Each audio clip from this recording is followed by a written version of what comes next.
السلام علیکم۔ وعلیکم السلام۔ کہیے حاجی صاحب کیسے ہیں آپ، اور آج مدرسے کیسے آنا ہوا؟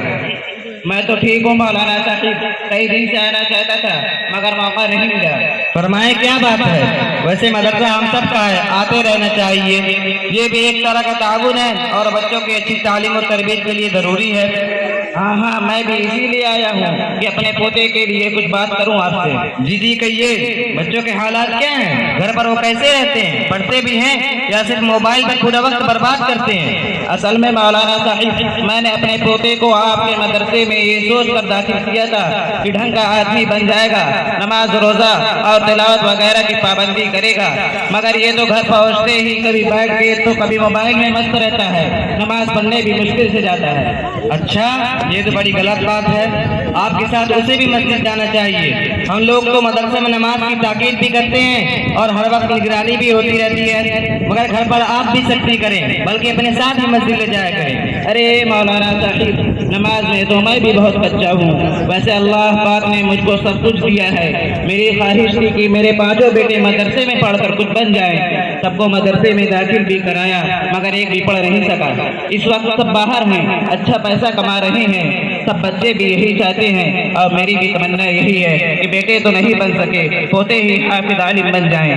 دیکھیے حاجی صاحب، اگر آپ اپنے بچوں کو نمازی اور دیندار بنانا چاہتے ہیں تو مدرسہ بہترین جگہ ہے، جہاں دینی تعلیم اور اسلامی تربیت دی جاتی ہے، لیکن اس کا اثر ہونے کے لیے ضروری ہے کہ گھر کا ماحول بھی دیندارانہ ہو، ورنہ ہمارے بچے من کے سچے اور دل کے سادہ ہوتے ہیں، یہ وہی عمل اپناتے ہیں جو اپنے بڑوں کو کرتے دیکھتے ہیں۔ اس کا مطلب یہ ہوا کہ سارا قصور ہم بڑوں کا ہے اور میری ہی وجہ سے میرے بچے نہیں پڑھ سکے اور میرا پوتا بھی تعلیم میں پیچھے اور عمل میں کوتا ہے۔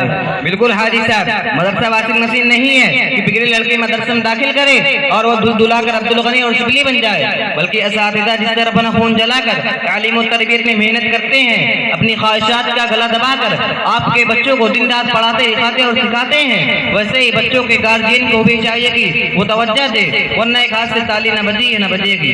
ارے مولانا صاحب، آپ کچھ زیادہ نہیں بول رہے ہو؟ ہم لوگ چندہ کس لیے دیتے ہیں؟ کہ آپ لوگوں کا کام ہے کہ بچے اچھی تعلیم بھی حاصل کریں اور دیندار بھی بنیں۔ اگر ہم لوگ چندہ بھی دیں اور بچوں کی پڑھائی لکھائی اور دینداری پر بھی توجہ دیں تو پھر آپ لوگوں کا کیا فائدہ؟ ارے حاجی صاحب، آپ تو بہت گرم ہو رہے ہیں، میں جو بات کہہ رہا ہوں وہی حقیقت ہے۔ اگر آپ اپنے بچوں کو قرآن کا شوقین دیکھنا چاہتے ہیں، نماز کا پابند بنانا چاہتے ہیں اور اچھے اخلاق سے متصف کرنا چاہتے ہیں تو ضروری ہے کہ بچوں کے لیے نمونے عمل بنے، ان کے اوقات کی حفاظت کریں، نماز پڑھنے اور تلاوت کرنے کا اہتمام کریں۔ ٹھیک ہے مولانا صاحب، اب میں پوری کوشش کروں گا کہ گھر کے تمام بڑے لوگ نماز اور تلاوت کا اہتمام کریں۔ بالکل حاجی صاحب، صحیح فرمایا آپ نے، اور سچائی بھی یہی ہے کہ ہمارے بچے ہماری ڈانٹ ڈپٹ کے نہیں بلکہ ہمارے نمونے عمل کے محتاج ہیں، بلکہ دوسرے لوگ بھی ہماری اسی بات کی اہمیت دیتے ہیں، اس پر ہمارا خود عمل ہو، ورنہ بے عمل آئی اور عمل سے خالی عالم کا سماج میں کوئی اثر نہیں ہوتا۔ جی مولانا صاحب، بات سمجھ میں آ گئی ہے کہ بچوں کو ہم جیسا دیکھنا چاہتے ہیں خود ہم بڑوں کو اس کا نمونہ بننا پڑے گا۔ حاجی صاحب، اللہ تعالیٰ آپ کو جزا خیر عطا فرمائے۔ مدرسہ کی تعلیم و تربیت اور گھر والوں کی بھرپور توجہ سے ہی مدرسہ کا تعلیمی معیار بلند ہو سکتا ہے، اس لیے تمام حضرات کو چاہیے کہ وہ بچوں کو گھر پر سبق یاد کرنے اور پڑھنے کا ماحول بنائے اور بچوں کو نیک بنانے کے ساتھ ساتھ خود کو نیکی اور تقویٰ کے راستے پر چلائیں۔ ٹھیک ہے مولانا صاحب، انشاءاللہ اب میں پوری توجہ دوں گا اور گھر کے ماحول کو دینداری کی خوشبو سے بساؤں گا تاکہ ہماری نسلیں ہماری آنکھوں کی ٹھنڈک بنے۔ ٹھیک ہے مولانا صاحب، اجازت دیں، میں چلتا ہوں۔ السلام علیکم۔ وعلیکم السلام۔